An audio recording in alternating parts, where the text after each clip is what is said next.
Tired. It's been a long 48 hours. Yeah, poor baby had to go to a big 410 sprint car race.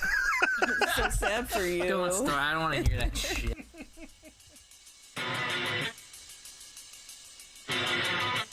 Well, yeah, certainly. I mean, it was our fault. We made a mistake. Spotter said it was clear. I wasn't clear, and, I didn't want to tear my car up, tear his car up either. I respect everybody, and I demand respect. And, I apologized to the guy when he came over the car, explained to him what happened, and then he took it to another level when he started calling me an idiot and whatever else. And I don't appreciate that. I'm not going to take it. I told him how I feel. I called him out. He didn't show, and so, I'm good with it if he's good with it, but I'm not going to be disrespected by no means. Yeah, I guess I had a dinner date at Applebee's last night that I didn't find out about until it was too late. It's a shame. Love their riblets and boneless wings, but... Say it again later because I think it is my take on it, but no more perfect encapsulation of Winston Cup racing in the 80s than that. It got everything. It really did. What is going on over there? He's just wrestling around with his mic or something. He has a home invasion happening right now. And that cat of his is no fucking help whatsoever. Oh, God. Oh, I'm having a really great mental image right now. Yeah. Brian, if you're okay, give us a call on the Andy's Towing hotline, please. Yeah, don't call 911. I heard all that. I'm just trying. I keep unplugging my fucking mic. We don't call 911 around here. We get smothered by our home invaders with a pillow I got at TJ Maxx. This is a pile of t-shirts he's most likely to get smothered with. All the dry rot stuff he bought from days gone by. $600 fucking dollars. Oh, God. I ain't even drank this whiskey yet. I'm ready to talk some shit. There we go. Okay, I think my one USB port was fucked up. I just switched to a different one, so I think we're good now. Hopefully. I burnt through one recently. It happens. Cool. Well, I'm ready whenever you guys are. As long as my microphone cable doesn't pop out again. Don't move. You better sit fucking still. I moved it to the complete other side of the laptop. The cable is not touching my body at all anymore, so hopefully it's not an issue. A hostess is going to go unplug it from the wall up there at the hostess stand, and then it's going to go out mid-show, but that's all right. We are literally inside of an Applebee's right now, so.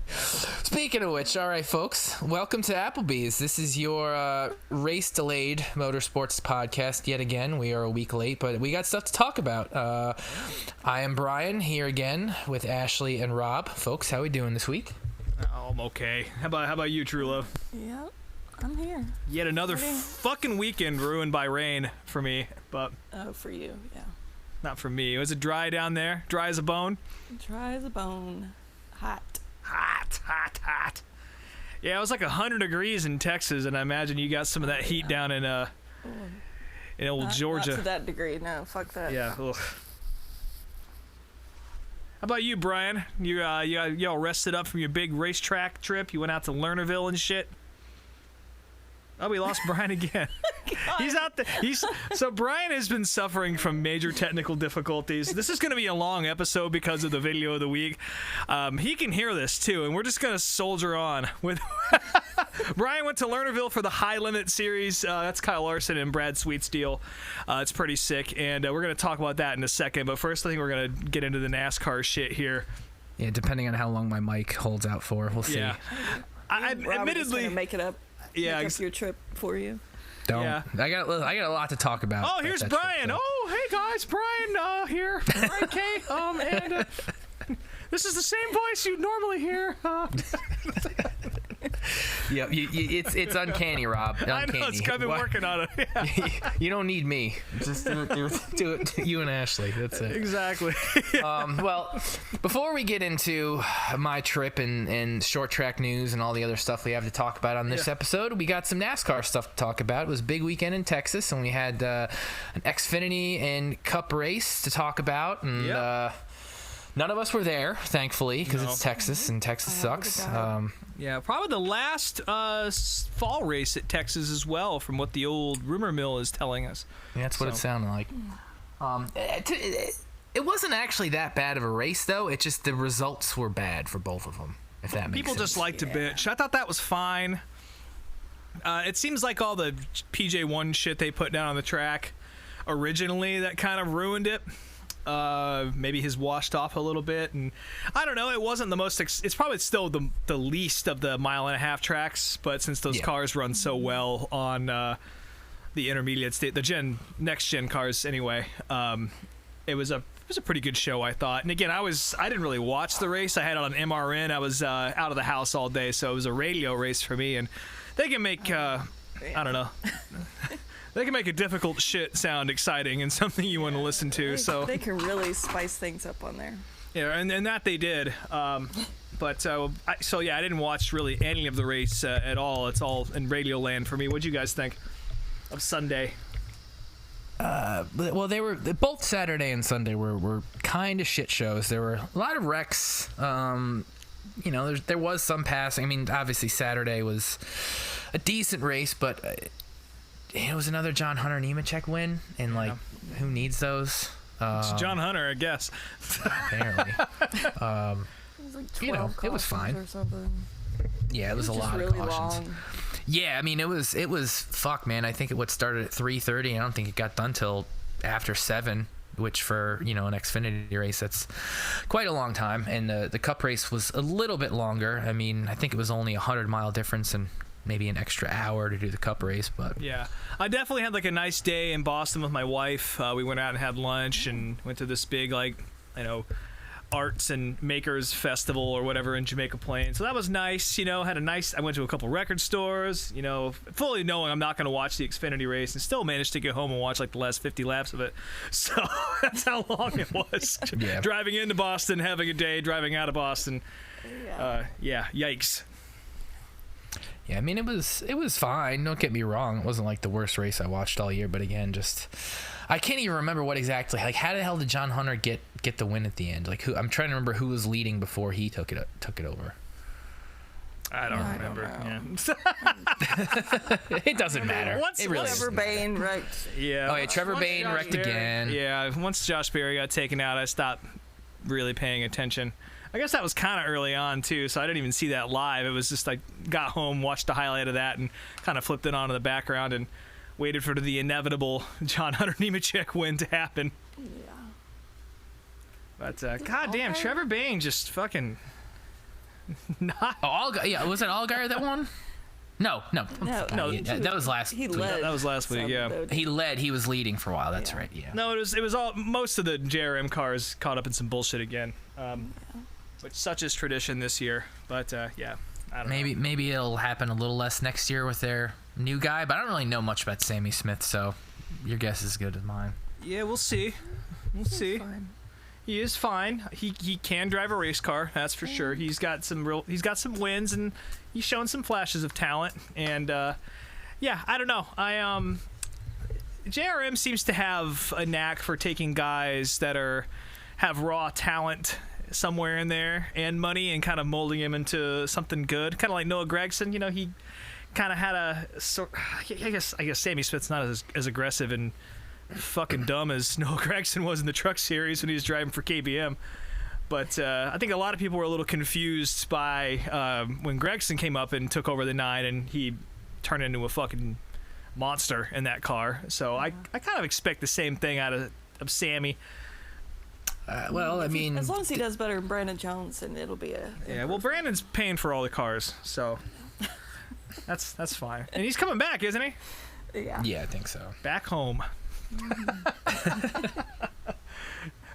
Who knows? Maybe Joe Gibbs will be trying to call him up after fucking Trevor Bain has been doing the Lord's work for that team. Because I don't think Trevor's wrecked any JGR cars, has he? He just did. Yeah, just Josh Berry. Just Josh Berry, yeah. Oh wait, no, never. No, I am confused, folks. My brain has been foggy all day, well, so I'm just gonna try to. You got all that wire and plug it back in. Yeah, all that exactly. You got all the Ohio dirt stuck in your lungs and all that. And It's PA, motherfucker. I was in PA last night. Well, that too. blew Just that the normal Ohio dirt Ohio dirt that you're sucking on out there, because there are no trees out there. It's just That is very much not true. Like there's the last remnants of the Dust Bowl. Listen, motherfucker, I'm in the north end of Ohio, not by Kentucky. There's actual shit No, up here. It's cool. the south part's the pretty part. I'm talking about where you live, but It's pretty up here, motherfucker. Ugh. Don't talk shit about some place you've never even been before. oh, I've been to Cleveland, outta buddy. here. I'm still coughing up dust. You don't know. Listen. Anyways, At least they don't have Buc-ee's up there, huh? What? Good lord. no, not yet. I don't know where they're coming soon eventually. But anyways, let's move on to the cup race, shall we? We got a lot to talk Now about. that I've angered Brian. I'm just trying to keep shit on pace here, so this isn't a 3-hour show, because it very well could be if you get me on a tangent. Well, we have a very long video of the week, that's for sure. Well, it's not a monster truck video, so I'm not going to talk for 2 hours. Only maybe an hour and a half. We'll see. Yeah. But no, the cup race. Onto the cup race. I don't know where to begin with this. Where do we start with this, Ashley? What's there to talk about with this cup race? There were some wheels that were lost. Austin Dillon lost a wheel. My wheel fell off. Yeah, Paul knocked his wheel off. Yep. Yeah. That was great to see. Yeah, if there's ever going to be a loose wheel you want to see, it's got to be off that 3 That car. would be Austin Dillon. Ty Gibbs, speaking of golden children, Ty Gibbs took himself out running into his teammate on pit row. That was cool. He even definitely though paid a little too much attention to Trevor Bayne on Saturday and tried to do it to Denny on pit road. That was fucking really aggressive. I don't even know what that. He just all of a sudden swerved to the left, like towards the pits. Like, why the fuck were you doing that? You were already like in the lane closest to the stalls, anyways. I don't know what the hell he was thinking. I don't know either. And Bubba led a lot of the race, as did Larson, and they had their incident, which was, that sounds more ominous than it actually was. Yeah, I wouldn't call that anything other than it wasn't Larson having the air taken off of him, and that was that. I mean, he wasn't pissed at Bubba or anything after the race. Like, he gave his interview, he was like, I just got loose, like, it was just a racing deal. In saying that, the crowd erupted when William Byron passed Bubba, which I don't think the crowd has ever erupted when William Byron's passed anybody, so I don't know what that tells you about the Texas crowd, but I got an idea. He's got fans. I don't know. I don't know about that. He's got a few, but I think Bubba's got more haters than Byron has fans. So That's definitely a fact. yeah, 100%. So fuck you, Texas. Continually fuck you. Sorry, Alex. But Everyone but Alex. yeah, everyone but Alex. Well, there's a couple others, but Alex is the only one that'll hear this. So I don't know. I would have cheered for that. I don't really care for Bubba Wallace either, but not for the reasons that a lot of those folks do, probably. well, again, it was kind of the same situation as the Xfinity race. It was like all the shit that happened in this race just for another William Byron win. I guess I would have rather seen Briscoe win. Well, that was cool to see them running well again. And especially since they're coming in with some hot shit paint schemes to Talladega next week. Briscoe, of course, in the Cal Naughton Jr. Old Spice, actually dual Cal Naughton Jr. Tony Stewart throwback in the Old Spice car in the 14. And, of course, my boy Ryan Preece driving that beautiful Wonder Bread number 41 out there next week. So it was kind of nice to see them have pace at a place that wasn't just a plate track. Mm-hmm. Yeah, it was cool. Yeah, you're right. All that for a William Byron win. That's always disappointing when there's like 38 fucking yellows at the end of the race, and it just ends up being that guy, Yeah. Big goofy hats.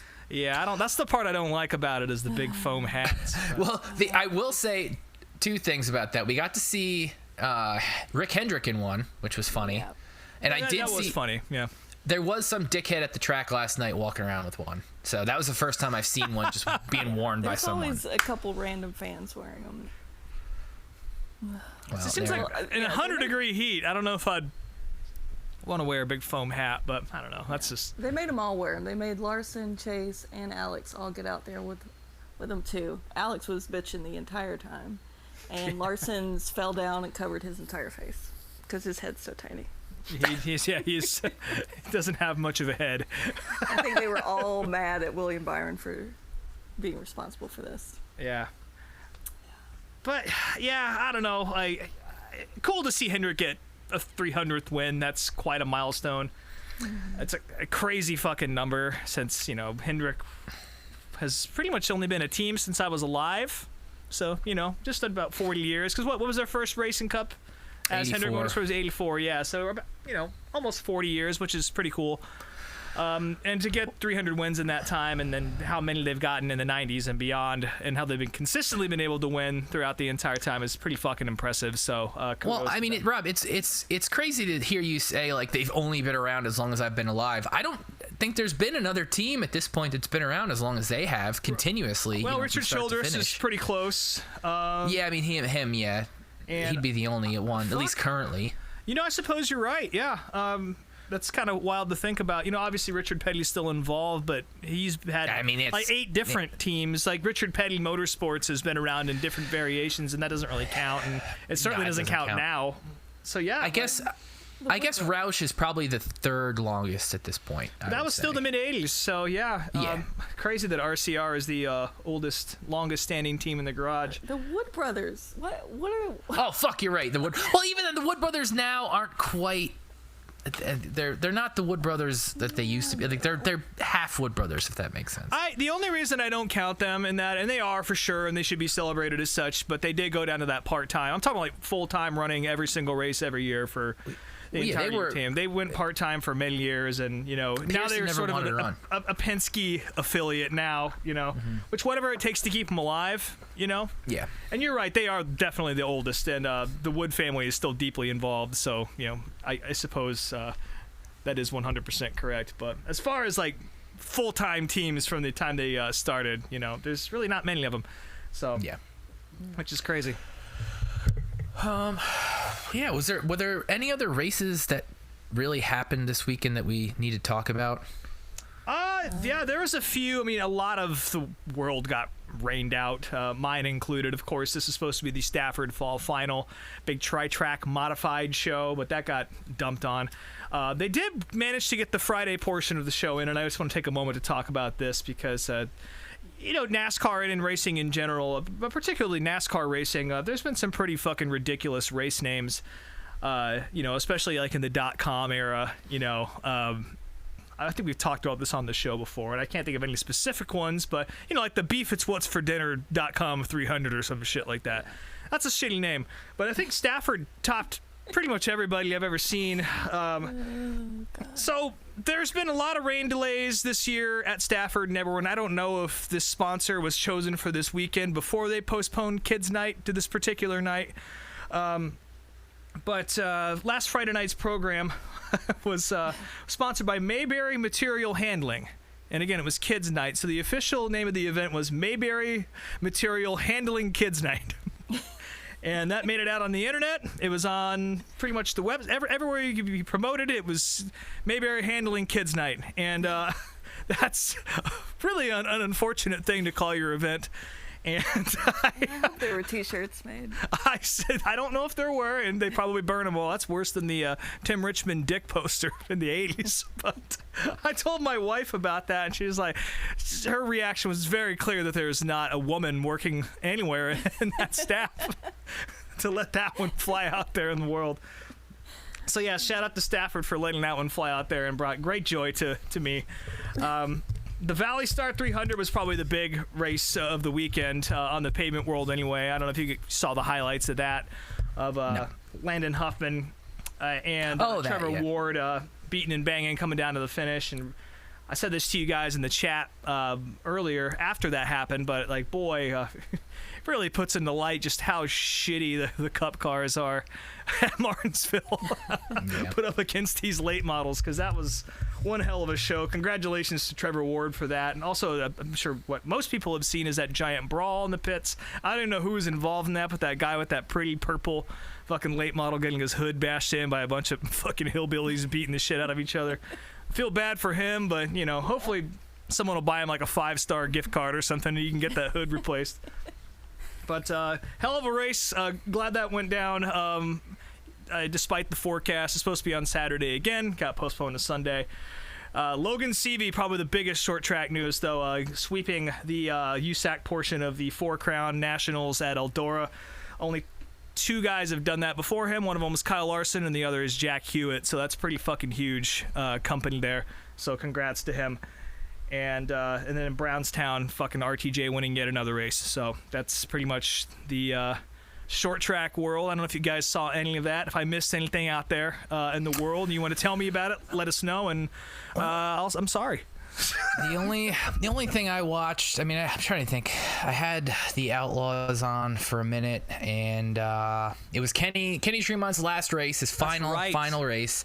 I watched that. Albany Saratoga, yes.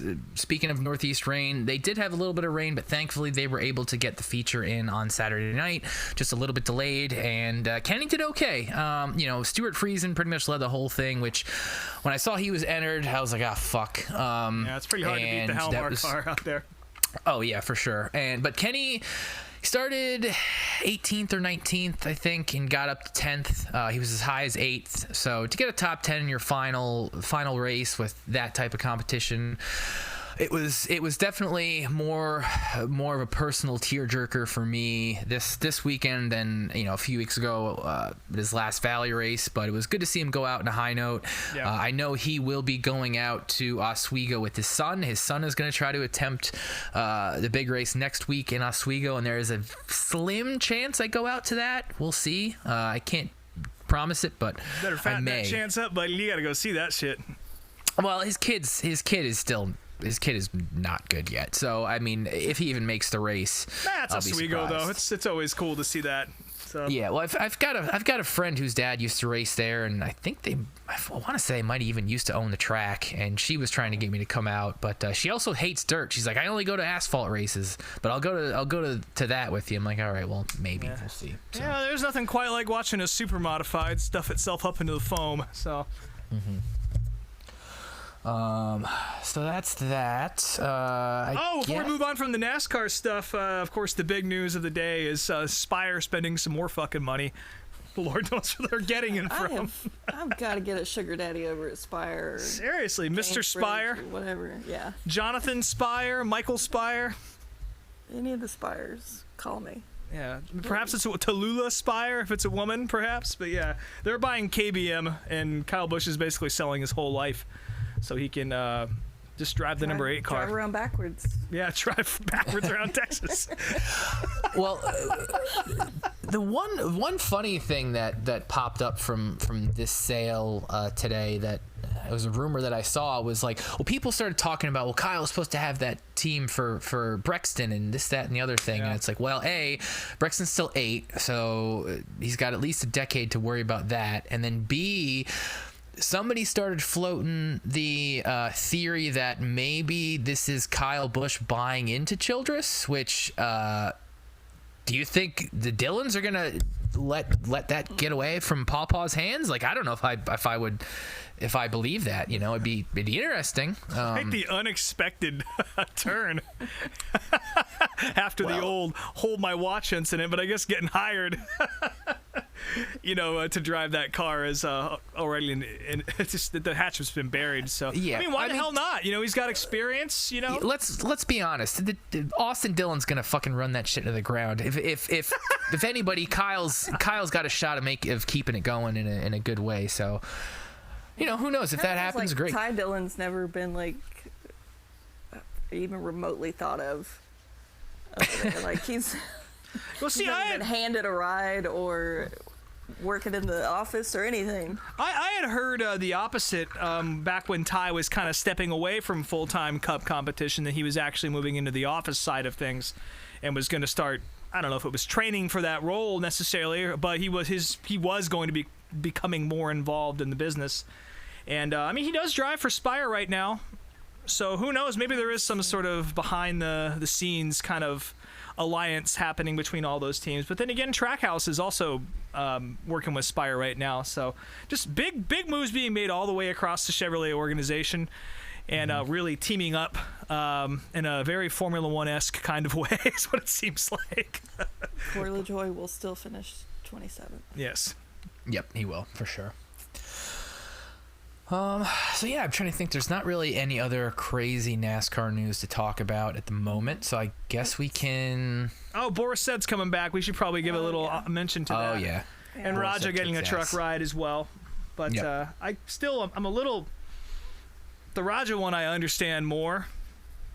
You know? Yeah, nobody's explained why Boris is being put in the car. I know I was talking to somebody last night about it, and apparently Boris has said that if he finishes well in this race, this will be his last NASCAR race. Yeah. Like that's what ever. I saw too. So that's an interesting take. You know, if I run like shit, I'm gonna get another shot. But you know, not to say I think he can do it, because can't even remember the last time he got in any sort of NASCAR vehicle. But it's been a few years. He drove for Gibbs, like 5 or 6 years ago or something like that.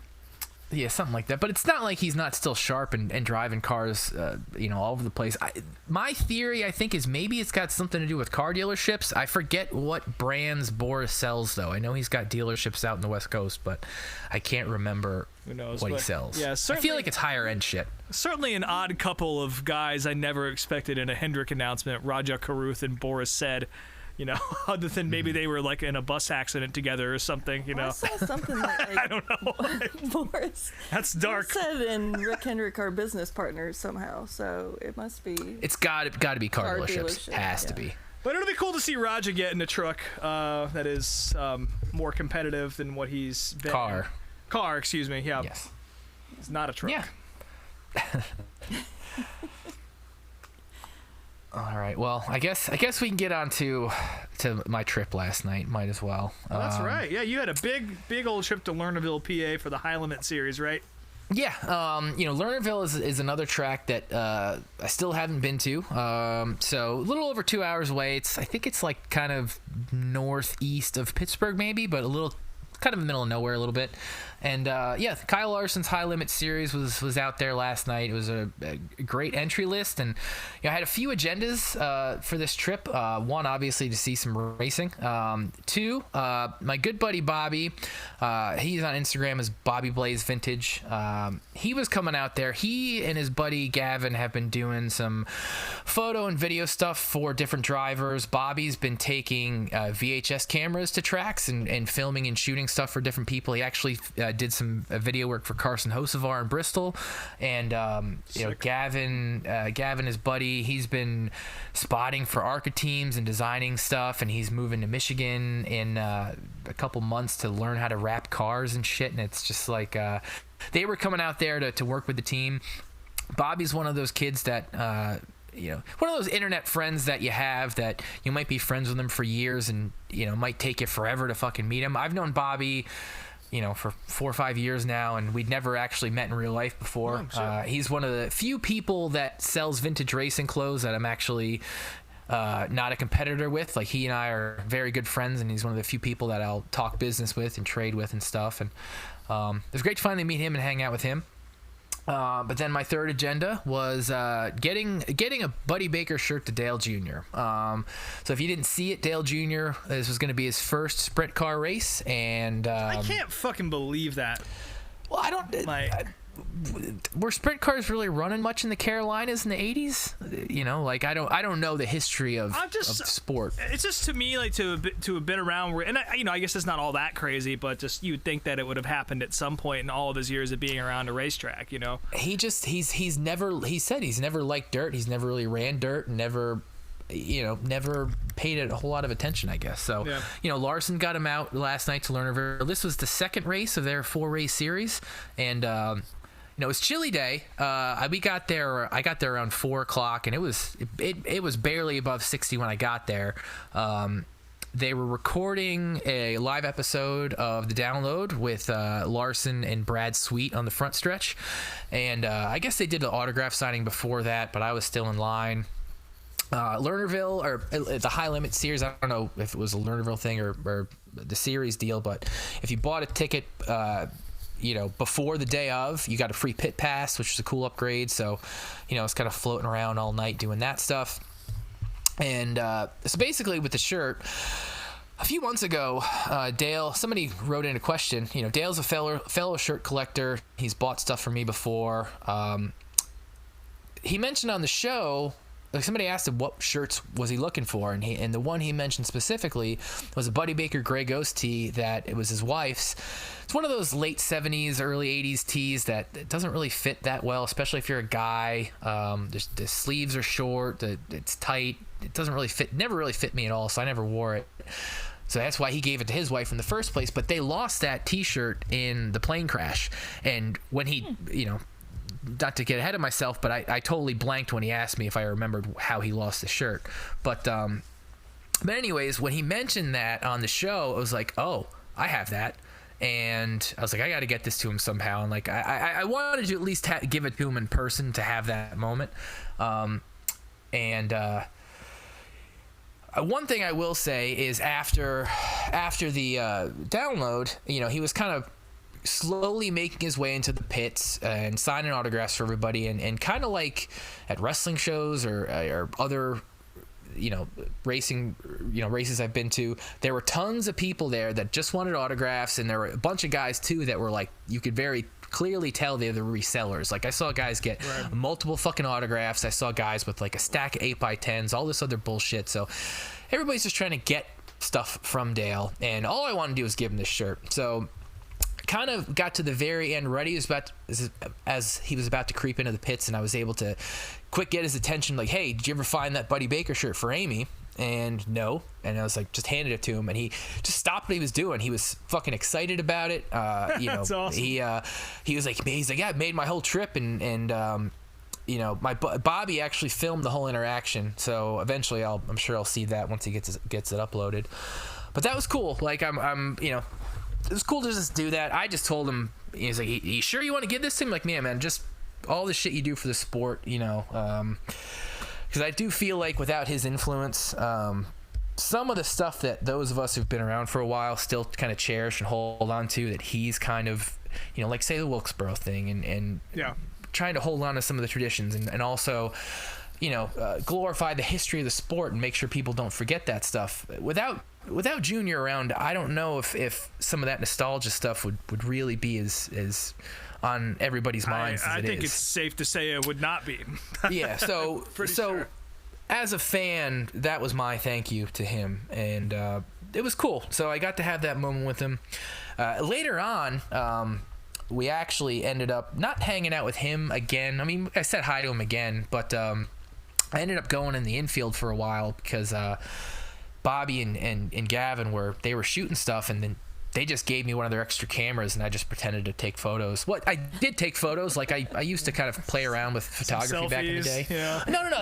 He gave me his like nice camera, and it was all set up, lighting wise and all that, and lenses and shit. So I took a few okay photos, but I've never shot racing photos before, so it was kind of just a fun little exercise. But that's cool. But anyways, so he was down there, and we kind of let him be. Like I saw him again and said hello again for a second, but kind of let him be. He's watching the race and shit. But we ended up hanging out with Mike Davis for a while, which was weird.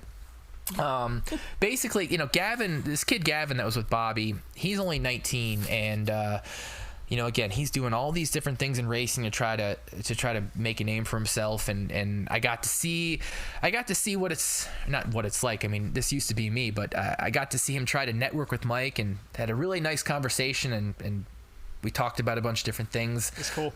It definitely reminded me of a time when I was still young and had ambition and dreams and wanted to do these things, and then I pursued them. You don't. Well, I had ambitions for things outside of racing, and I pursued them, and my hopes and dreams were all crushed in the end. So now I just sell T-shirts. I feel that, brother. Yeah.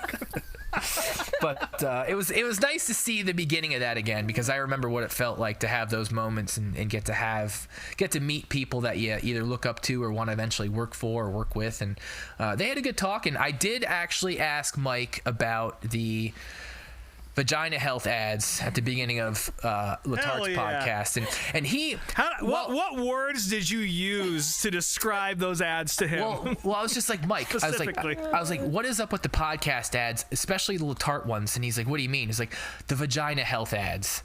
And he was just like, oh, so he used, not that I'm completely clueless as to how podcast advertising works, but he definitely used some terminology that even I didn't know what the hell he was talking about. But long story short, with the download and Denny's podcast and Door Bumper Clear, like, he's a lot more strict about what ads get run, and a lot of advertisers especially want those guys to do the ads, whereas with Hart's podcast, it's kind of one of those plug-in deals, and it's like the advertising agency, what can they plug in here that's going to cost the least amount of money, and it turns out it's vagina health ads for a NASCAR podcast. I gotta call a little bit of bullshit. I've heard that on the download several times.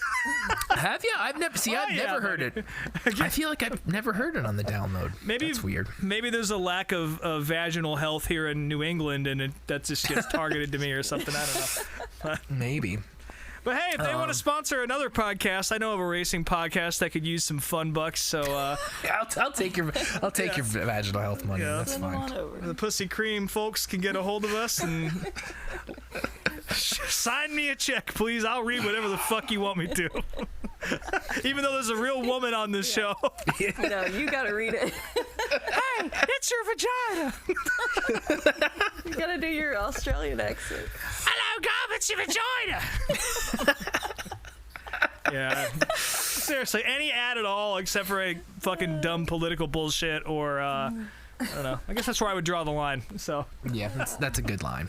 Oh, speaking of politics, let's talk about the actual racing and the track and stuff first. So, get in the track, and one of the first things I fucking noticed was Blue Lives Matter, like the blue line flags, prominently displayed on Victory Lane. Like, there were multiple Blue Lives Matter flags, so that was fucking cool. Not checkered flags, just. Oh, it was like a checkered flag, blue lives, checkered flag, blue. So, even though I will say there was a very attractive female cop tailing Dale Jr.'s crew the whole time. You did Fuck mention cops. that, yeah. Fuck cops. I don't care what you look like. Anytime I see a female cop on dating apps, that's a left swipe every single time. Oh, yeah. Fuck them. But anyways, it doesn't hurt to have a cop on your side once in a while, Nah, they don't. Driving home shit-faced from Chili's, and you drop a little badge number in there, and not that you should do that, but I got some family members that might have done that in the past. So yeah. But anyway, so that was my first impression in the track. It is a short track. I don't know what you expect. It's Pennsylvania short track. I did get a couple chili dogs, which were pretty decent. They had pickle spears underneath the hot dogs. It was 2 for $8. That was pretty solid deal. Pickle spear under the hot dog. That's a good move. Yeah, it was good. The racing itself was good. I know, Rob, you watched it, and I didn't really pay a ton of attention to like qualifying, but I definitely was kind of wandering around for a while because Bobby and Gavin were doing their thing. For a bit. So I was just kind of wandering around looking at different places to watch the race from. And I was, for the first handful of cars in qualifying, I was standing right at turn 1. And it was, I don't know, it's so fucking wild to see just one car rip around that track and turn, like make that sharp left turn and just go and mud goes flying everywhere. And it was just really cool to see that shit. Yeah, hot laps in qualifying are definitely a highlight of any sprint car event. I don't know if I prefer it to the racing itself, but it is really its own spectacle, so it's always worth getting there early. But that is why the show ran late. That's because the organization for qualifying with 60 cars was completely fucked up, and it's kind of interesting to see these guys who have been around dirt racing their whole lives, Kyle Larson, Brad Sweet, and all their associates, and when it comes time to officiate, the little mistakes they make once in a while, because there's been a few. It's really hard to run a racing series, so I'm not talking shit, but it's really a stark reminder of how different the administration end of running a racetrack and officiating a race is from being a participant. And that was definitely on display last night with how they ran qualifying, which was kind of a mess. But, well, if some of these rumors that I heard at the track are true, they're gonna have to sort that shit out sooner than later because. But that's neither here nor there. Well, the All-Star thing is the big one. There's really not. No one really knows if that's actually happening or not. I know.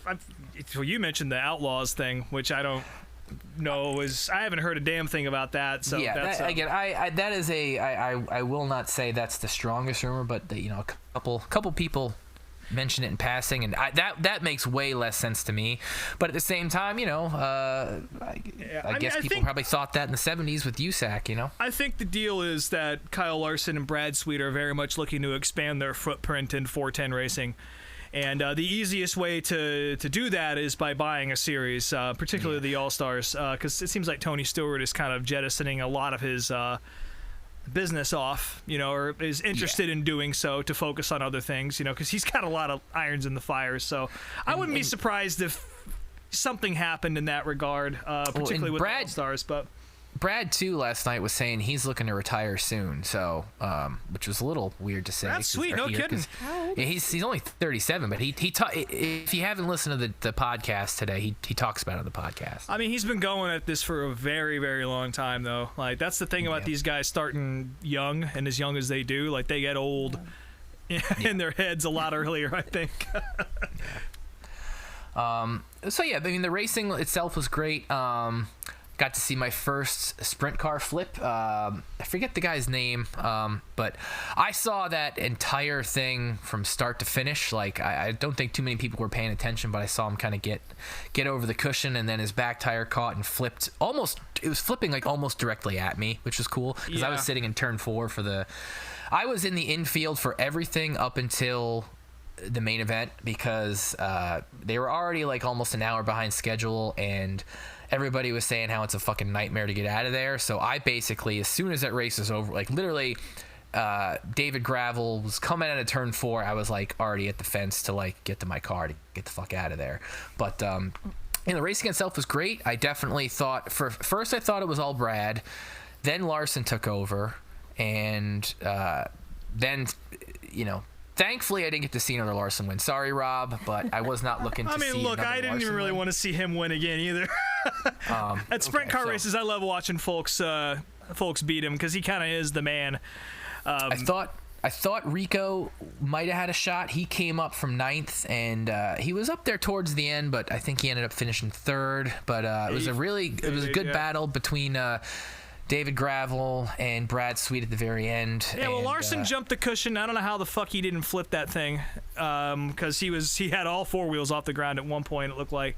Or not even the cushion, he just went over the Lernerville, for those of you who don't know, does not have a wall in the corners or on the backstretch. Mm-hmm. So you go over the top of the cushion, you're just fucking, I don't know, in a Waffle House parking lot or some shit, or like a cornfield or whatever the fuck is out there. I didn't look, but Gavin was saying that like it's very steep on the other side of the backstretch, and there's like a bunch of old buses down there at the very bottom. But I think the fact that Larson got off the track where he did and not in the cushion is what kept him on all 4 wheels. Yeah, and whatever he saw down there made him get back on the track. So he lost a few positions, and then so Brad Sweet takes the lead after that, right? And it's like, a fucking course he does. So now these fuckers are not going to have to write a check yet again, because I'm pretty sure Larson's won all of these things. And then Brad Sweet jumps it in the same spot. Yep. And I handed it to David Gravel, who's somehow from Connecticut, for reasons I don't understand. It seemed like running up high was fast, so I guess that's why dudes were jumping the cushion. But yeah, it's weird to see Larson and Sweet in particular make mistakes like that, particularly Brad Sweet, because he's usually pretty precision. And a perfect example of that was, did you see that ridiculous slider he threw on Casey Kane to put him a lap down?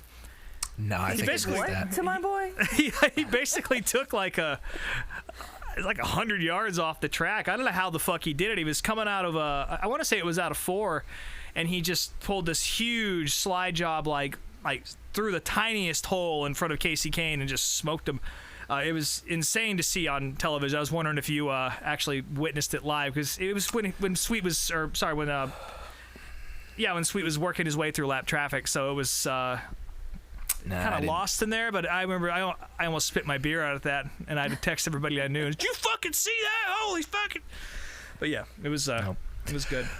Missed that. But no, overall it was a really great experience. My second 410 race, and even though Attica was good, I think this overall, even if you took out the whole junior deal, overall I think it was a better night, and it was great. I look forward to going to more next year for sure. It was definitely the best of both worlds, because the All-Stars and the Outlaws are the two major series, right?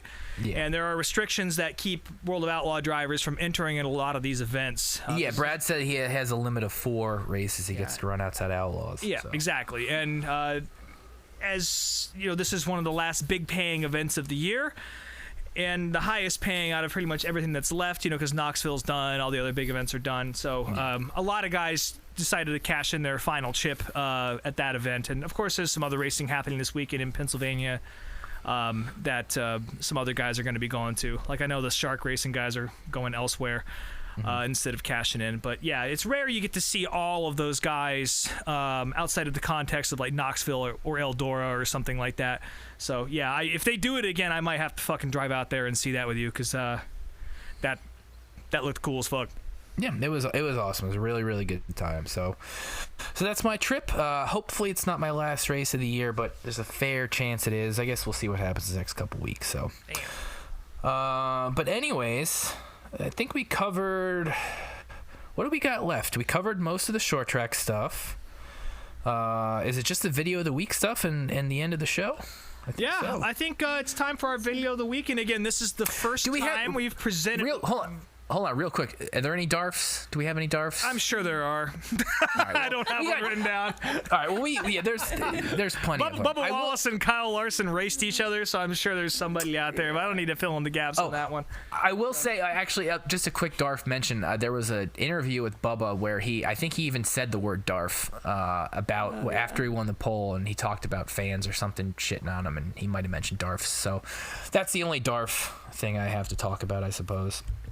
But yeah, as Rob was saying, this is the first. Hopefully, I can keep on top of it. I've already got next week figured out, but we're gonna try to give you the video of the week before we talk about it. So, we announced last week this video, and at the end of this show, we'll announce next week's video.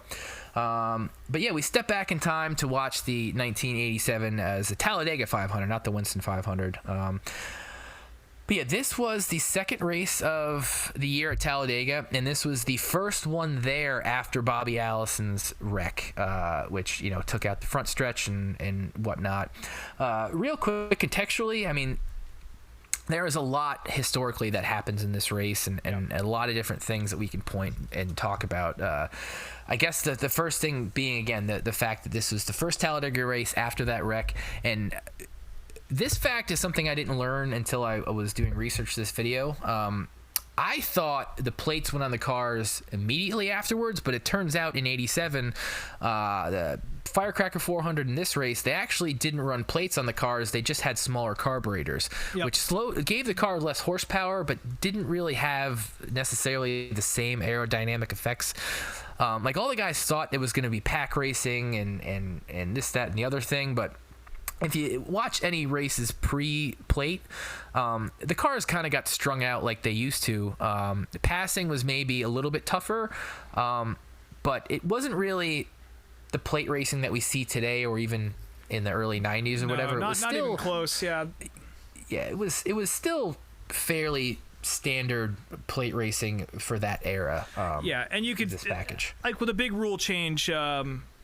Besides the carburetors, was they put windows in the side. You had to have side windows on the right side door, which had never been done before. Well, that leads me into my first note. So, we've talked about this before on the show, that I am a old broadcast lunatic. Like, I would much rather watch a grainy, shitty VHS rip that has all the original commercials and interstitial stuff and all that shit, rather than a crystal clear rip on like the classic site. Well, this video is probably one of the best rips, VHS rips I've found for a 1987 tape. Like, it's pretty clear. The sound is good. All the commercials are there. This one isn't very hard to watch. Like, you can put this on and you're able to get through it. And there's very few issues as far as audio or video is concerned. So it's all there, and it's really it's a great watch. I'm gonna go out on a limb and say this is probably it's become my favorite example of what watching NASCAR in the 80s was. And even into the 90s, it's a perfect encapsulation of Winston Cup racing on television. And of just not even just on television, just the whole package. It's got everything, like truly. Yeah.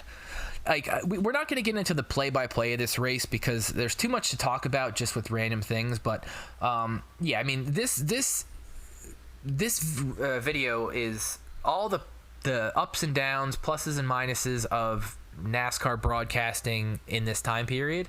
You know, there's some really cool nostalgic stuff, but then there's shit like, oh, you're only going to see the front of the cars and you don't know where your favorite drivers are running because there's no ticker with the positions. They might run that once, twice a race. But let's get into it. This video starts off with just instant, like, in your face action. Yes, peak Chris 80s. Economaki. Not just that. The starting off with very quick video cut to Journey's Separate Ways. Like, I know the F1 videos in the 70s and 80s, like they had the Fleetwood Mac bass line. That is a completely different vibe to what NASCAR's putting out here. Like this, it's basically a loop of the first minute, the instrumental first minute of that song, and all it does is just like the intensity builds while you're seeing these video clips of like all this action on the track and the drivers and stuff, and it just keeps repeating, and it just kind of it starts off the broadcast with this really intense feeling to really get you excited. I just think it fits the time period, and it's perfect. It's absolutely perfect. Like, out of all, as much as I love the ESPN Speed World intro, these late 80s ESP or CBS intros with that Journey entrance, it's my favorite. Absolutely. It really is it does encapsulate the spirit of what people are pining for when they wax nostalgic about NASCAR. You know, It is a fucking it's the Days of Thunder thing, but with actual, before Days of Thunder. It's what inspired it. Exactly, but it is that same feeling that remains today that causes people to get interested in NASCAR and look at the history of it. So yeah, for sure. But like Rob was saying, right off the bat, and this whole fucking broadcast is just peak Chris Economaki. Yeah, he's like sweating his ass off in those khakis. He pulled up to his armpits, basically. Yeah. Yep. So he starts this video off giving you a bit of context as to what the hell's going on. Again, he recaps the Bobby Allison wreck and what's changed in the cars, and again, that's the carburetors, that's the windows. But the kicker to this is he goes from standing on the track talking about this at the fence to all of a sudden cut to he's inside of Cale Yarborough's car wearing a chef's hat, frying a fucking egg in this driver on the floor of the car because that's how hot it is inside the car. He's going. That's the first 5 minutes of the show. Exactly. Yeah. He's going through this whole thing when it's like, after one lap, it's hot enough to start to fry an egg, and it starts with the shot of an egg in the floorboard of a car, which I can't believe fucking Cale Yarborough let that shit happen. First off, now someone's got to clean an egg off the bottom of the car, and then it zooms out to reveal that Chris Economaki has a Chef Boyardee fucking hat on, which is just like, that alone is worth the price of admission. I don't even care if you watch past that. If that doesn't make your little heart flutter, then I don't think you're alive. Because I agree. Yes, if you're not immediately just engaged in this video in those first couple minutes, just turn it off because it ain't gonna get better than that. Although it does get good. And one note, and I think we'll probably talk about this as we move on here, but what a perfect again, it's a full broadcast, so you get the entire picture of what it looked like to watch a race during this time period. But what a stark difference in the way that the sort of like almost comic relief and like layman's terms sort of presentation has changed since the 80s. Because can you imagine Michael Waltrip doing that same fucking thing that Chris Economaki did? Like, it would be so ridiculous. And like, but Chris Economaki is such a journalist and he's so serious about the topics he's speaking on. So even when he is cutting loose and kind of talking shit, which he does a lot of, it's still serious, and it's still like, it's not you don't feel like you're being talked down to as a fan or, patronized, and it's certainly not dumbed down to the point to where it feels like it's meant for children like a lot of the Fox stuff is these days. So, well, I think the point I'll make now, and really it's a point that we'll get to when we mention this other clip later, but think back to 1987. At this point, NASCAR broadcasts have only been a regular thing for 7, 8, 9 years. I mean, 79, the 79 500 was when it really, NASCAR fever started nationwide. We're not even 10 years into it being a national sports property in the way that we know it now. So that's why I think, I don't want to say I'm more lenient looking back on some of the more educational pieces for the audience, but I mean, you just have to think about how many people were only just getting exposed to NASCAR in general at this point. So it made more sense to explain things the way he did then, as opposed to now. But I'm just saying that, I just feel like even the way the goofy stuff was done back in those days, sure, it carries a certain weight that the modern broadcasts just seem to lose out on for whatever reason, and it's kind of a shame because it does show you can take it that simple and be kind of funny with it as long as the rest of your presentation is serious. So but anyway, there's more to talk about that later. So starting off the show, again, you get your pretty standard 80s rundown of the field with the pictures and of the cars and the drivers. Being this is 1987, Davey Allison's car photo isn't even the right paint scheme. They took the photo from the spring race when he didn't even have Haviland on the car and used that for his intro photo, which he has Haviland on the car at this point in the season. But again, this is still Davey Allison's rookie season. I think it's a pretty wild difference in the starting grid interviews. The fact that I think it's so much more interesting to see the drivers get interviewed in the cars. That you can't really do that now, and just it's a circus on pit road before the races. Whereas back then, it's just the guys, it's just the teams and the cars. That's all it is. There's no fucking reporters. There's no fans. There's no bands playing. None of that shit. It's just the cars and the teams. That's it.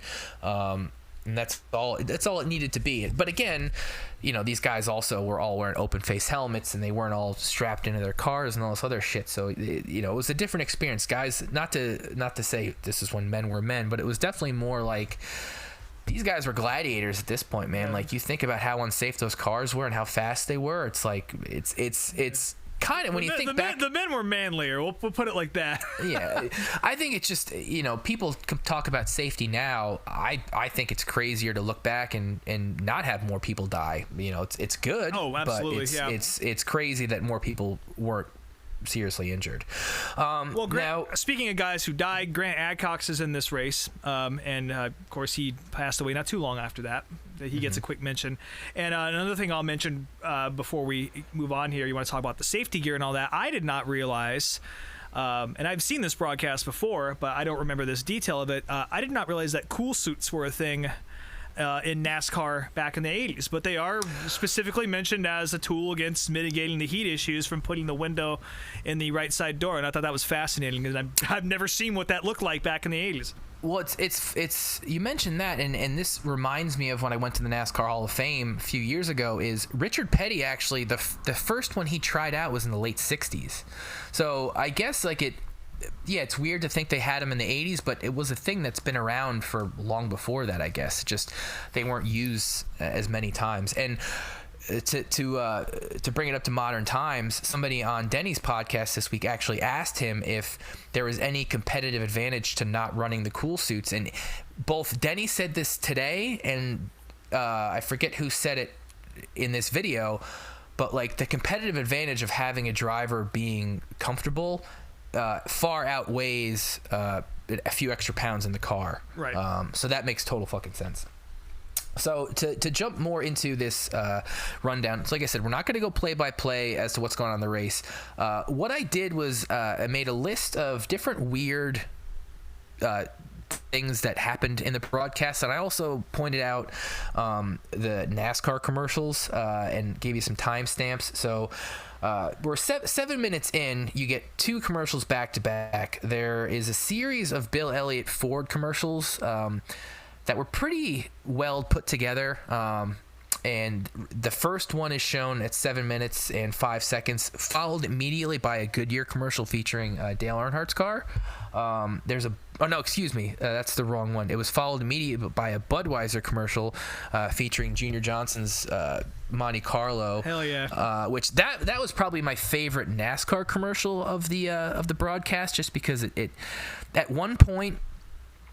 They show the cars zooming around the track, and as the cars pass by the camera, you just hear the announcer go Bud, Bud, Bud, like each car instead of a exhaust, it's the cars just saying Bud, which I enjoyed that. Yeah. As the 11 just smokes like 8 cars on the inside line, it was great. Yeah.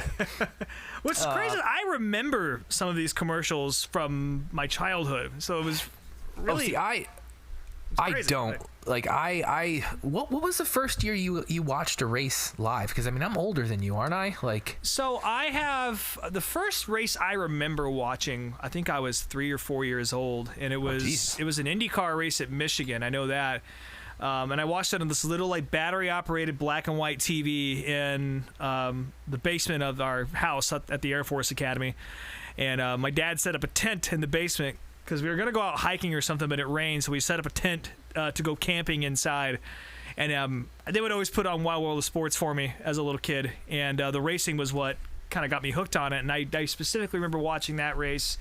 And then always going out to Arkansas after that. And my grandparents had TNN on the television like nonstop.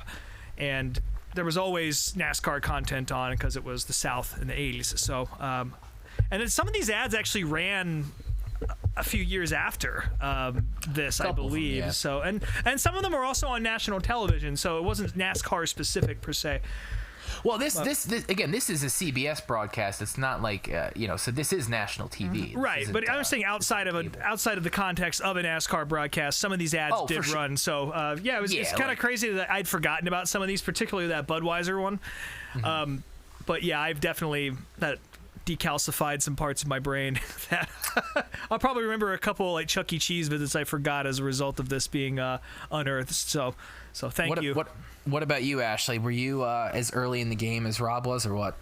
I started watching when I was probably like 4 that I can remember, but my dad. You guys both got jumps on me. Yeah, I didn't become a huge fan until probably '92. That was the year that I really, really got hooked. Yeah, that was me also. Yeah.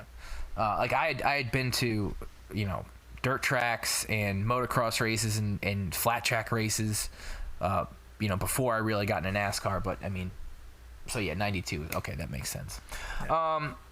What was I going to say here? Another note. This is the first note I'll make about the actual race itself. Morgan Shepherd has diarrhea. Yes, he does. So he's got it bad, folks. He's on his I think they said his third case of food poisoning this year or something. So what the fuck get this man some Pepto. Well, he's eating the same things as fucking raccoons, probably. Yeah, just garbage and all that leftover goodies headache powder from Richard Petty. So yeah, the race broadcast starts out with Morgan Shepherd's got diarrhea. Top of the hour. He's got to get out of the car. But what actually... Joe Ruttman standing by for like the fucking 30th year in a row. But what ends up happening is Morgan's motor gets diarrhea, and before he even gets out of the car. So it's a very short day for the King Racing team. So we did. I do want to interject here because we did get a very, very nice submission from our former guest Mike. He was on a few episodes ago. What's his last name again? Dick. I'm not going to say his real last name, but he's just known as Mike Dick. Cool. So Mike Dick, who was on the show a few weeks ago, one of our first guests, if not the first, he sent in some notes about this. And again, thank you for doing that. We really do appreciate the fans reaching out and contributing. That's why we're doing the video of the week the way we are. He had a note about that. And he says, after a while, Morgan Shepherd pits with quote-unquote car trouble, but there was no smoke from the engine, so I bet anything he shit his pants. And I have to agree with Mike on this one. I think Morgan blew a motor, Tony Stewart style. And Joe Ruttman was not climbing in that car. No. Yeah, he was noticeably absent from the pits. I just love the little part where they had Joe Ruttman up on the screen, and Ken Squire and Ned Jarrett were both debating, is that Joe Ruttman? No, I don't know. Is it? Like it clearly says his name on his uniform. They're like, Yeah. I don't know. Let's go to Mike Joy. Yeah, young Mike Joy. I'm going to make my first little commercial notes here that aren't about NASCAR. So, first off, I'll just say this. Mike and I are the same type of old broadcast and commercial perverts. Mike more so than me. He'll just sit and watch blocks of old commercials, whereas I like to watch them with the actual broadcast. But there weren't as many good, interesting local commercials in this broadcast that I remembered. I thought there were more weird ones, but the best one is Bodybuilders Inc. This ad. Mike also has a specific note about that one. Well, he sent that to me, and I was like, "Yeah, motherfucker, I already got it in the notes. Don't worry about it." But so there's this ad. It is the most quintessential '80s workout ad. But the owners of this gym are walking around talking about in the gym, like while everybody's doing their shit in their outfits, wearing full suits. It's the most bizarre fucking thing. Like, I don't know. It's just a weird salesman tactic to not like blend in with the people that are working in the gym with you, to just see two guys walking around in fucking suits. This commercial's shown twice in the broadcast, once later in the show, but this early one, I'll post a link or something. Mike cut out the commercial and reposted it himself on YouTube, so nice. We'll have to send the link out for you to check out, but that was the best local commercial throughout the entire show. There was also a commercial for a TV show that I'd never heard of called Houston Nights. Yeah, and I guess this was one of those. Fictional. This was. I looked it up. This was it only ran 8 episodes. It was like a black and white, night and day type, mixed cop pairing. Like one guy was a city slicker and the other guy was like a cowboy or whatever type bullshit. But that show did not last very long. Sounds great. Yeah. One note that I had was this was Tim Richmond's third to last race ever.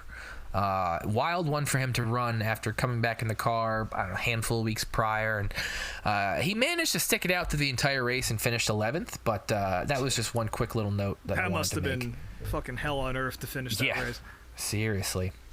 Another little funny tidbit, because this name and this fact is not something that anyone of our generation or generations after us would have ever seen, but Dave Marcus was the only driver at the time to have won this race from the pole, which again, like, who the fuck would have guessed that was a tidbit ever? But he had won, I don't know, a decade or so earlier from the pole, and Bill Elliott, spoiler, Bill Elliott was the second guy to do that at the end of this race. Yeah.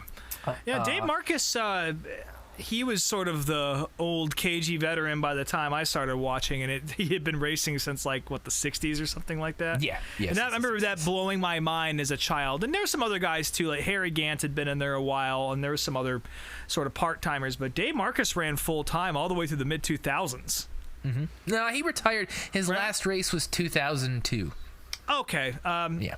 That makes a little bit more sense. Even then, he was part-time those last handful of years. Like, he'd only run a couple races a year, mainly plate tracks. But still, the only other guy that kind of compares to that, and even beyond that, is our buddy Morgan Shepherd, who I think his last race I was actually present at. He was Loudon in 2015, I think, when he wrecked Joey Logano, and that was great. So.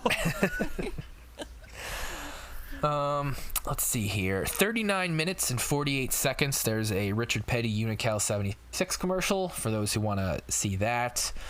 At 45 minutes and 50 seconds, there is a segment where the drivers talk about the new changes in the car, and most of them were not really excited about this, but Darrell Waltrip was, even though he really was not a factor at all in this race whatsoever. No. Right after that, they talk about... they cut to Mike Joy talking about the heat issues in the pits, and I guess that year Saab did some testing at the track, and they built 2 little pavilions over pit stalls, and the 2 guys who got to pick the pit stalls were first 2 were Bill and Dale Earnhardt, since he was the champion.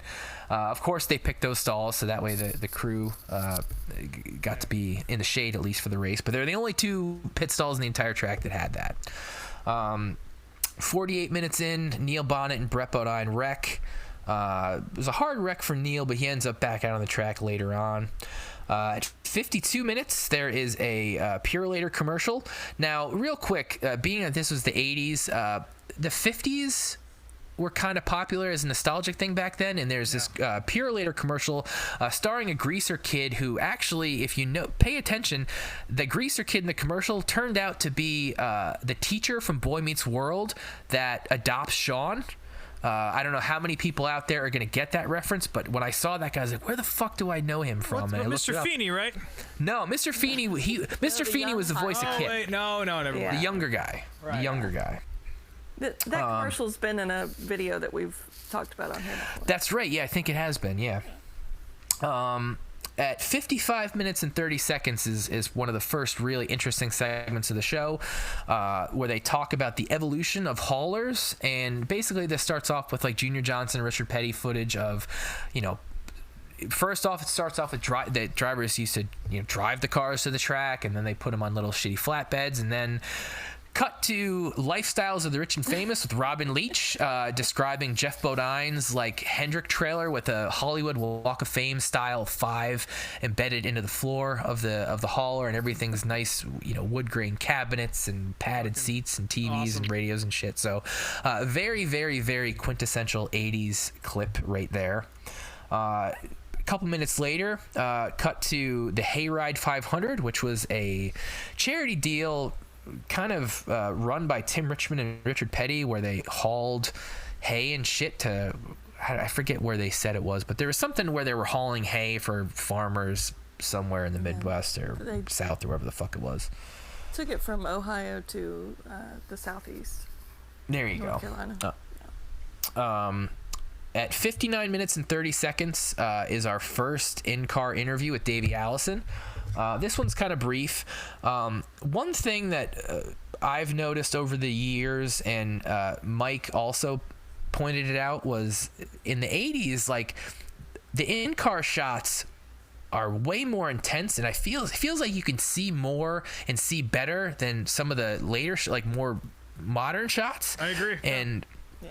I actually asked, I don't know if I should drop his name or not, so I won't, but I did ask one of the TV producers that follows us on Instagram, what if he could explain that. And he's like, nope, I can't. Like, I don't know what to tell you. I guess it was probably just the cameras they were using back then. Like, I don't know if they couldn't have been new in film, obviously, but whatever lenses and satellite feed combo they had, like, it just produced this in-car footage that it doesn't matter what cameras you use these days, it's just not quite the same. Yeah, they haven't been able to replicate that. I guess probably the best way to sum it up is when that in-car footage, it actually feels like you're in the car, whereas the more modern stuff, it might be more clear and you can get a better idea of what the driver is doing. It doesn't feel like you're in the car. There's nothing I hate more than the modern in-car camera where it starts to turn as we're watching it live, and I think that, oh, Jesus Christ, this guy's going around. Nope, we're just going to slow pan over to the other dickhead off on the high side. Mm-hmm. Or especially on the bumper cam. That pisses me off to no end. So, yeah, God damn it. Stop doing that. But, I agree. Cars today, they just have so much extra shit in there that, like, they can't That's get true these also. wide panning angles like these older cars. Yeah. Yeah, I think the closest they've come was that little helmet camera. But then they had to block out the dashboard because there's all kinds of proprietary information, so it made it look fucking dumb. So one time they get it right, and they can't do it anymore. But we just can't have nice things anymore. Can't. Yeah. Yep. Moving on, because I got a lot more to talk about, and we're already running long here. Where was I? At this point in the race, Davey and Dale Earnhardt are fighting for the lead quite a bit.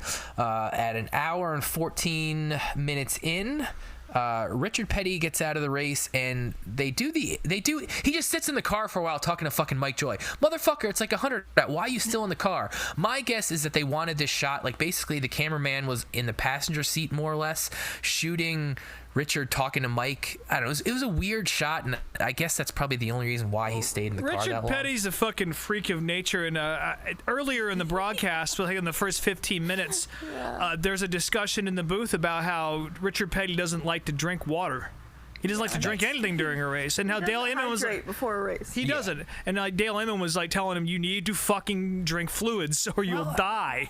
See, Begging him to drink orange juice. Yeah, and he said no.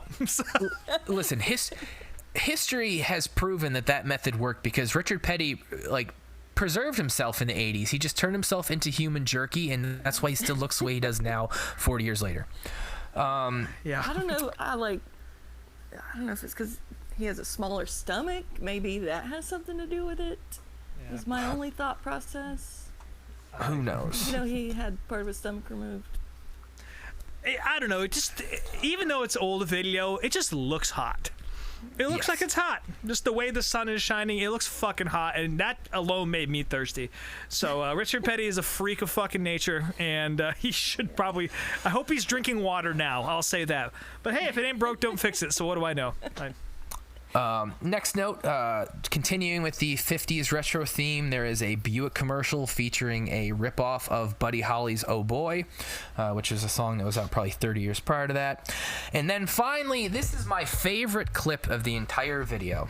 At 1 hour and 25 minutes in, we catch Junior Johnson standing on a block of ice. This is how he kept himself cool that day in Talladega. He was basically standing on a fucking block of ice in a tarp, and Chris Economaki asks him about it and basically says, you got to get off once in a while because your feet get too cold. And again, it's only a 30-second clip, but to me, this is, I don't know. When I first saw it, I was like, what the fuck am I watching? Like, who the hell does that? Next up... Where did you get it from? Like, what? I don't know. And the fact that how the fuck long, how did it even last for that long? I mean, a block of ice in 100-degree weather, plus you're on the pavement and shit, doesn't make any sense. Let's see. The next note I have, 1:28, there is a very nice combination athlete's foot commercial straight into a Frosted Flakes commercial. There were quite a bit of cereal commercials in this broadcast. Some that I don't remember, but Rice Krispie Treats, Frosted Flakes. If you like cereal commercials, you're going to see a lot. What was the one with the ladies? It was like Suddenly 19 or some shit like that, or Special 19 or fucking. Something I don't remember that cereal either. Yeah. At an hour 33, there's. I'm assuming this is what you guys are just referencing about Richard Petty not drinking. Chris Economaki, the remarkable part of the pit stop, he didn't ask for a drink. There are so many Chris Economaki That is the second time that it got brought up in the broadcast. So everyone very concerned for Richard Petty's health here. At an hour 35, Cale Yarborough's team asks NASCAR to black flag Cale because Cale's radio is not working and they don't want him to run out of gas. At an hour 38, there is a very cool Budweiser bowling commercial, which I thought was neat. Again, bowling is the quintessential drinking sport. It's one of the only sports you can do and drink while you're doing it and still do okay. I mean, technically you can drink and do any sport if you really want to, but it's the only one you can probably get away with and not have it be an issue for other people. At an hour 45 and 35 seconds, there is a Neil Bonnet Valvoline commercial. At an hour 48:50, AJ Foyt's out of the car. His car was not running well, and he was bitching about the heat, like his dashboard wasn't sealed up properly, so all the heat from the motor was coming in the car. And he got out of the car. He's like, I'm not burning myself up to run 15th. So he just got out of the fucking car. 15th. Yep. Corey would kill to run 15. Yeah, exactly. This is at 1 minute 53:22. This is the second of 3 local commercials I have notes about. George Weber Chevy. It's a pretty basic local Chevy commercial, but George Weber has this velvety voice, and he's wearing these glasses that probably would be considered high fashion now, but they're these weird, square, thick black frame things that probably looked like they might have been cool in the 70s, but George is still wearing them. 1987. I'll have to put a screenshot up or something, but it's just a very bizarre little thing that I noticed. Let's see. At 1 hour 54 minutes 13 seconds, this is a quote from Ken Squire, which also I forgot to mention. The broadcast team was Ken Squire and Ned Jarrett, which as much as I love the Benny Parsons ESPN with Bob Jenkins. Ken Squire and Ed Jarrett is also pretty hard to top, which is another reason why I love watching these old CBS broadcasts. Yeah, it is as good as it gets. Yeah, and a young Mike Joy in the pits, and then Chris Economaki involved. Yep. Yeah, it's just top tier. But the quote from him, Buddy Baker, what a tenacious rascal. He's holding on back there in 7th position. Very good quote. At an hour 56:30, Dale Earnhardt has a tough time getting out of the pits. Apparently, he only has 4th gear, which we'll get to later on. 2 hours, 3 minutes, 42 seconds. There is a Jackie Stewart Ford commercial. There are a lot of Ford commercials. Not really any Dodge ones, if I remember correctly. Just all Ford and Chevys for the most part, along with the Buick here and there. Yeah. Also, Jackie Stewart, not a part of this broadcast team by any means, but a lot of the early NASCAR broadcasts, you can probably catch his voice in there in the 70s. So. Are you thinking of him or David Hobbs? I mean, I know Jackie Stewart was there sometimes, but David Hobbs was a constant, but Jackie Stewart was definitely involved with, I want to say it was even the first live broadcast that NASCAR ever did back in the 60s. I want to say Jackie. It was 72. But Jackie Stewart was involved in very, very early days, and he kind of commentated on all sorts of stuff. But yeah, David Hobbs came along later. He's also iconic, but yeah. Interesting to see that kind of crossover in the 80s, long after Jackie stopped being on a part of those broadcasts. Mm-hmm. 2 hours, 6 minutes, 5 seconds in. Chris Economaki shows off the cooling system. You get to see it in real life, and he kind of explains how that all works. 2 hours, 7 minutes, 30 seconds. Bill Elliott completely flies through his pit stall. Again, being this is 1987, pit row was a lot different back then. This was before speed limits were a thing. This was before loose tires were an issue.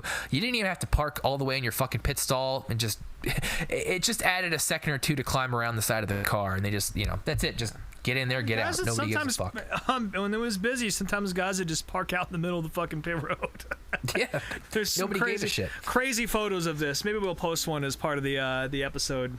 2 hours, 11 minutes, 20 seconds. So Ernie Elliott gets interviewed. Bill Elliott had some trouble getting out of his pits. So both Bill and Dale had problems with their axles, and Mike Joy points out that Bill has the same problem that Dale did as far as slow to get out of the pits, and Ernie gives a really snippy response like, well, our problem's different. I just thought that was really funny. Somehow Ernie Elliott's accent is even better than Bill's. Like, Ernie's always been like the quiet brother that you don't really ever hear from. Man, I thought his accent was top tier. Perhaps that's why. 2 hours, 14 minutes, 40 seconds. Neil Bonnet's back out on the track, and both myself and Ken had the same thought. He's looking like a modified out there with basically no front end on the car. At this point in the race, you see Davey Allison battling with Terry Labonte and Rusty Wallace for the lead. There's very cool couple laps. So it was just the three of them running all together and passing each other back and forth. That was really cool. 2 hours, 17 minutes, 45 seconds. This is going to be one of those points I was trying to make before where so I guess at this point in the 80s, again, people weren't as aware of what it took to build a race car, and basically Chris Economaki tried to compare, like he tried to equate a race shop to an assembly line. It was a weird analogy, but basically it's a behind-the-scenes look at Bud Moore's shop and what goes into building a race car compared to building a car off an assembly line. Again, a weird analogy, but it was a really cool inside look at that period of garages. And you look at Bud Moore's team. Granted, Bud Moore was not, at this point in time, he wasn't at his peak as a race team, but it is still a very stark difference to look at what race shops look like in the 80s compared to the garages of today, even for smaller teams. Let's see here. Where was I with my notes? Hold on 1 second. I will say a good example of that, if you ever have a chance to go to it, and I've mentioned this on the show before, but the Richard Childress Museum Yes. That's a pretty nice little time capsule, what a very nice shop looked like in those days. And again, in comparison to what they are now, it's it's pretty crazy. Feels like a fucking dealership in there more than anything else. Yeah, for sure. Well, the wood grain was a big thing at that point. That's for sure. They come back from commercial. They're under caution for debris. I made a quick note about this speed stick commercial at 2 hours and 24 minutes. It was just a very intense guy talking about deodorant right into the camera. And a lot of commercials in the 70s and 80s were just people talking to cameras. There wasn't as much artistic direction or thought put into these ads. It was just people talking to cameras. 2 hours 14 minutes 2 hours 24 minutes 40 seconds. There is a STP IndyCar commercial. 2 hours 26 minutes. Chris says the heat's so bad it's softening the asphalt on pit row and it's breaking axles. And then that cuts straight into an interview with the Parsons brothers, who both fell out of the race with motor problems on the exact same lap. In saying that, Benny is still his normal jovial Benny. Like, he's just like, oh man, I saw Phil pulling off and then all of a sudden my car started to shit the bed, and he's just like, whatever. Just again, Benny in every situation is an absolute joy and pleasure, and this is before even back then he was broadcasting, but he was also running part-time. In 1987 he was part-time with Hendrick. He was driving the 25 car while Tim Richmond was out, and then when Tim got back in the car, they put a 35 Folgers decaf car. That's why it was green. It was decaf, but he was driving that car that day. Mike asked Benny what I thought was a silly question at the time. He asked the question if the motors were being put under more duress because of the smaller carburetors, and Benny brought up the very smart point, was that no, because they're running less RPMs for longer periods of time. So no, theoretically it would actually do less damage to the motors as compared to with the regular carbs on it.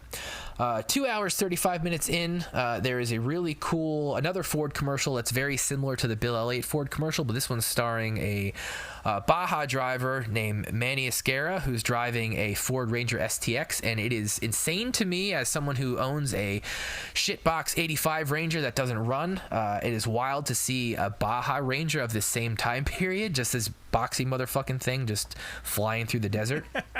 Now this is another one of my favorite moments here. At 2 hours 40 minutes 31 seconds is another Davey in-car interview. They're under caution, but at this point in the race, we're almost at the end. Davey's up there fighting for the win, but here he is under caution, happy to talk to the guys in the booth again.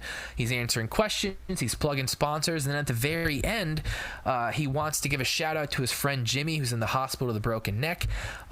Even Ken Squire pointed out, like, in the midst of all this shit going on, he's battling for the win in his rookie year. He still takes the time and has the thought process to mention his friend in the hospital while he's in the car. And I feel like that really speaks to Davey's character as a human being. Yeah. So that was a really cool little moment. I just wanted to know how Jimmy broke his neck. What's that? I said I just wanted to know how Jimmy broke his neck. Well, I mean, I don't think he didn't get into that, unfortunately. No, he didn't. And then at this point, another little note that happened while this caution, Bill Elliott got back up in position by taking 2 tires over 4, which one thing I noticed in the 80s broadcasts is, nowadays it's rare that you take 4 tires at plate tracks, but in the 80s, I guess it still actually made a difference for whatever fucking reason, although it didn't really seem to make that much of a difference other than track position here for Bill. But another wonderful Junior Johnson clip. 2 minutes 44 seconds, or 2 minutes 44 minutes 45 seconds. Lawrence of Arabia has come to Talladega. It shows Junior Johnson wearing a towel as like a head wrap and just smiling at the camera, and I thought it was a really, really funny little clip. We're getting towards the end here. 2 hours 50 minutes. There is a Mazda City commercial, which is just like text on a screen with a guy screaming Mazda City. If you've ever seen the Weird Al Yankovic classic UHF, one of my all-time favorite movies, there is a commercial for a place called Spatula City, and this commercial reminds me exactly of that Spatula City commercial in the way the announcer says Mazda City. And then right into a Popeyes commercial, which for whatever reason I didn't think Popeyes were around back then, but it's just people all excited in a Popeyes and saying it was better than KFC. Same shit it's always been. As we come back in from commercial, they do those little sponsored by ads, and there is a shot of a bottle of Aqua Velva aftershave in a toolbox at the track, which I thought was really, really funny. And also, too, to mention these sponsored by commercials in and out of the commercial breaks, the music that they use for these intros and outros is such a stark contrast to the Journey intro. It's very serene, like pianos, and doesn't really match up with a NASCAR broadcast at all. I thought they were about to do like a memorial for someone. Exactly. It's that type of music. It doesn't make any sense. But now we're at the very end of the race, and all the big names, you got Dale, Bill, Rusty, Davey, they're all up at the top of the field, and they're all chasing Bill at the very end.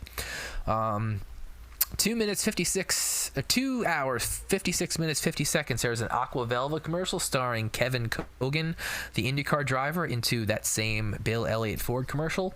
And is it Coogan or Cogan? That's just what AJ Foyt called him, was Kevin Coogan.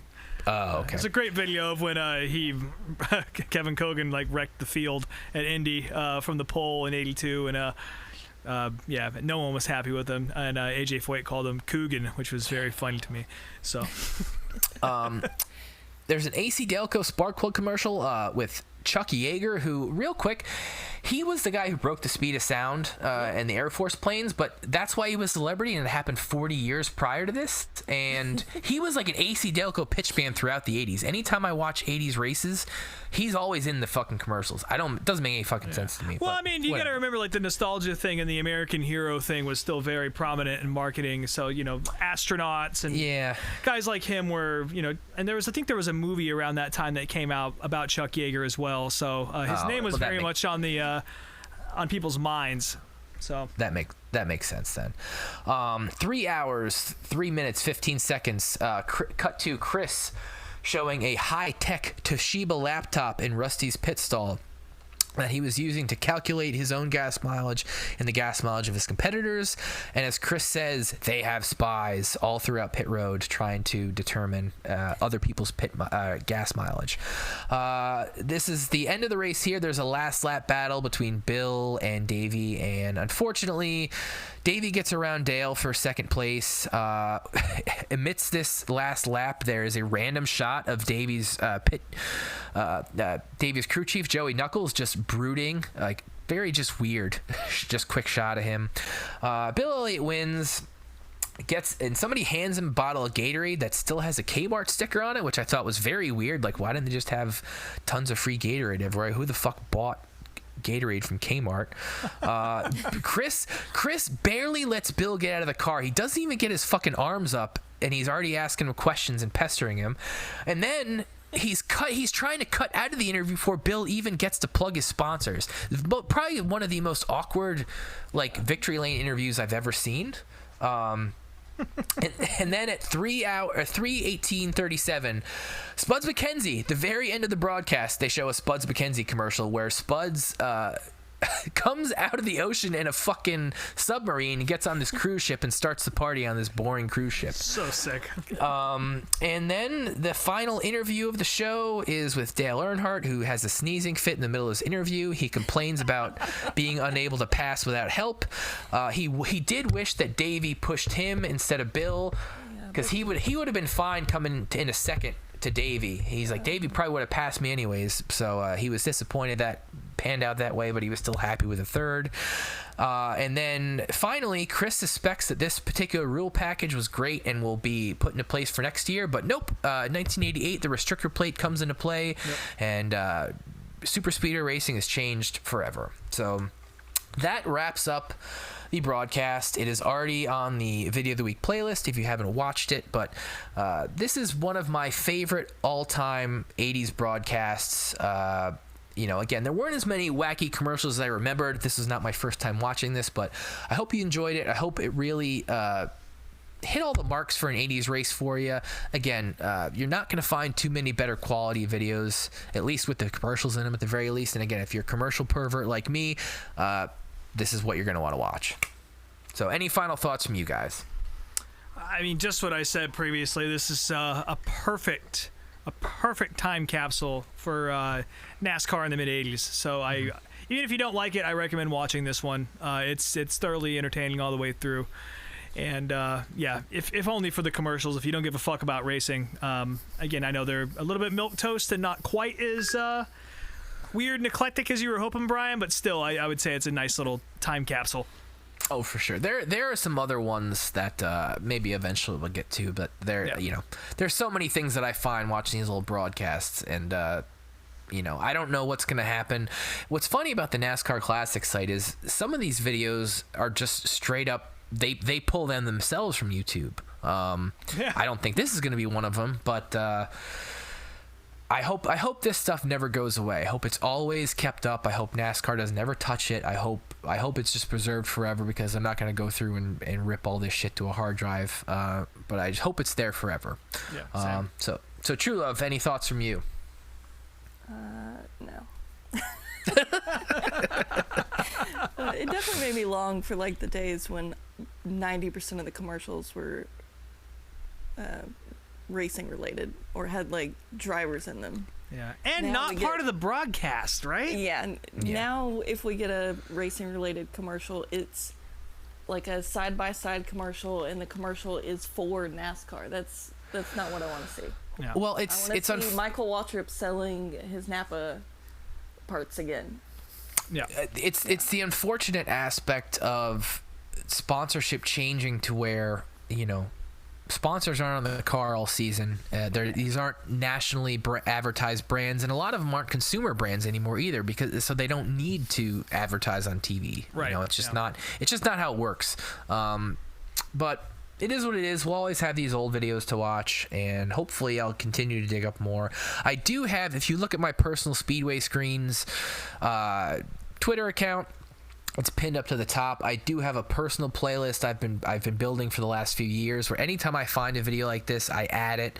And it's a little disorganized now. It was organized at one point, but I have to go through and shuffle everything around, because I found not just NASCAR, but monster trucks, IndyCar, stuff like RPM Tonight, all sorts of shit. Anytime I find old videos and they have commercials in them, I throw in that playlist. So there's hundreds and hundreds of races to watch that are up there, and other TV shows. So there's plenty of stuff to check out there. But next week, let's get into next week's video. Much different. We will be watching NASCAR Invades Family Feud. This was from 2001. I haven't even watched the whole thing yet, but I know Jeremy Mayfield's on it. So yes, he is. that'll be on our YouTube playlist by the time you listen to this. So check that out, and by all means, write in. Send us DMs, whatever you want to do. If you've got stuff to say about this shit, please let us know, because we love to hear it. Yeah. In addition to that, too, we did get some submissions. Rob did create a Spotify playlist that we'll have to put up somewhere that has all those racing songs that we talked about on the last episode. We did get some submissions from people, so check that out. And if there are more songs that we haven't found, by all means, let us know, and we'll throw them on there. Yeah, might have to take that one to YouTube as well, because Spotify unfortunately doesn't have a lot of the gems that people were sending us. So okay. we might have to do it on the YouTube channel as well. But yeah, I'll go ahead and post a link to that playlist on Spotify, because it's a weird but surprisingly cohesive little playlist. So. Mm-hmm.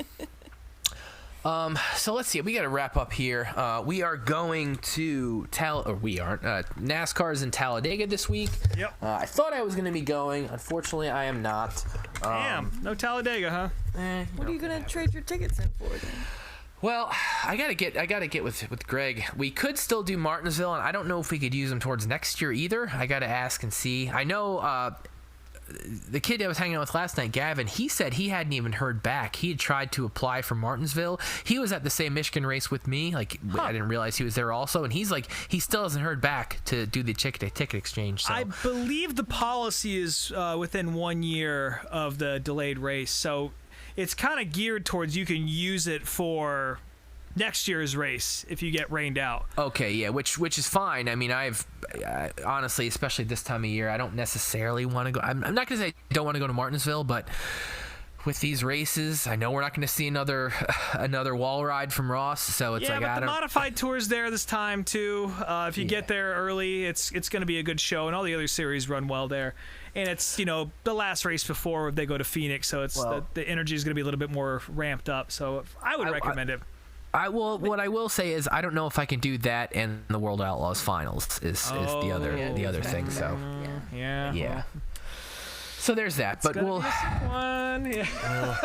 see. I think I would rather go to the Outlaws than Martinsville, to be honest. So I mean, it's the big block modifieds are there too, the Super Dirt guys, and then of course the World of Outlaws late models, and there's nothing else happening, so all the Lucas guys come too. So that's definitely a perfect show. Yeah. Plus there's some people in Charlotte I want to see and whatnot. So I feel like if I had to choose, I'm gonna choose that one. But that makes sense.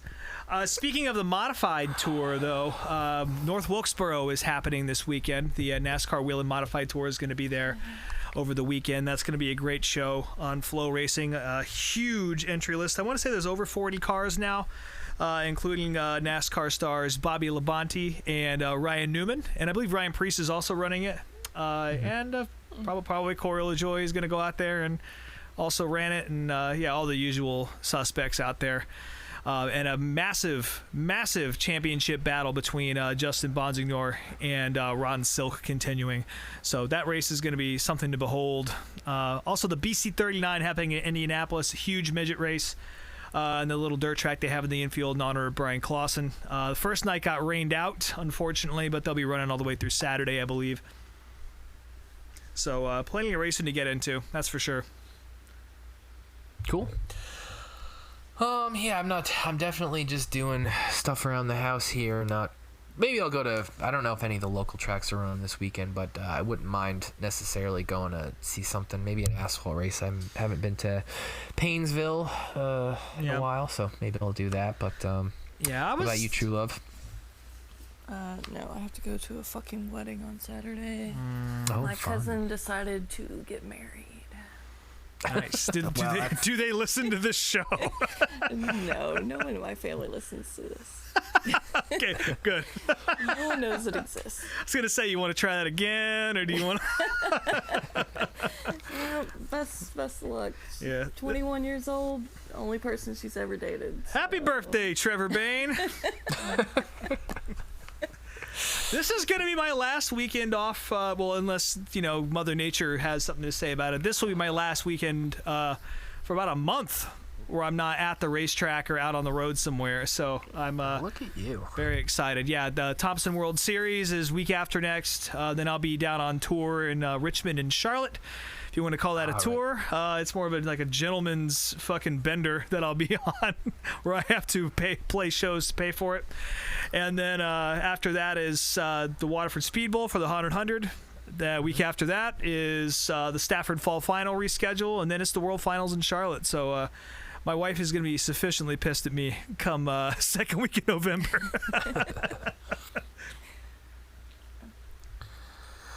Cool. Well, I guess it's going to wrap up the show this week. As always, you can follow us at Meet Me at Applebee's on Instagram and Meet Me at DeBees on Twitter.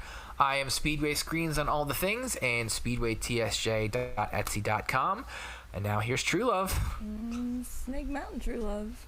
Ooh, a little more pep in your step on that one. A little sauce on that. That's good. That's all I get. And Rob, you already kind of gave your plugs. You're on tour. These Wild Plains as Rob's lung falls out. As I die over here for reasons unknown. How was your show with American Aquarium? Oh, it was really good. And if anyone who's listening to this actually came to the show, thank you. That's the most fun you can have on a Monday night. And they're all nice guys, too.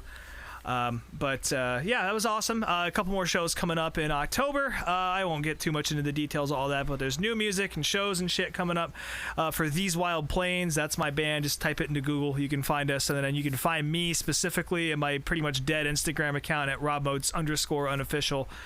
I'm on Twitter too. I talked shit about Turnstile last week on there, and that was like the first time I've tweeted anything in like fucking a year. So 6 years. Yeah, exactly. So Very timely, Rob, getting on the turnstile hate train. yeah, I liked Turnstile, but yeah, just the fact that they are able to convince so many men to tuck their t-shirts into their cargo pants is just something I don't understand. I saw a bunch of those people at the fucking Crowbar show I went to, and I don't get it.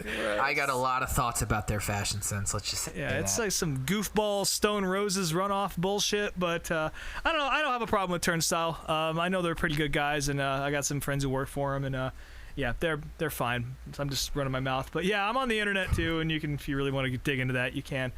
But yeah, like I said, I'm going to be very busy, and I think all of us will be at the World Finals. So if there's a trip for you, the listener, to go to, I'd be eyeing the first weekend of November in Charlotte, because there's a good chance you can hang out with all three of us at once. Yeah, We'll find an kind of sound Applebee's like too, damn it. Yep. Yeah, We're all we in the have same to. place. We'll have to record from an Applebee's. Oh, there's got to be one. Yes. Oh, of course there's one. It's fucking Charlotte. It's the suburbs. Of course there's fucking Applebee's. Although I'd rather record it like Lancasters or something, to be honest. But I think we have to record it in Applebee's just for posterity's sake. Yeah, we'll put a little reservation bit here, in. a little bit there. We can get drunk at the Applebee's and then go to Lancasters. Okay. That's the wrong order. I'd say you.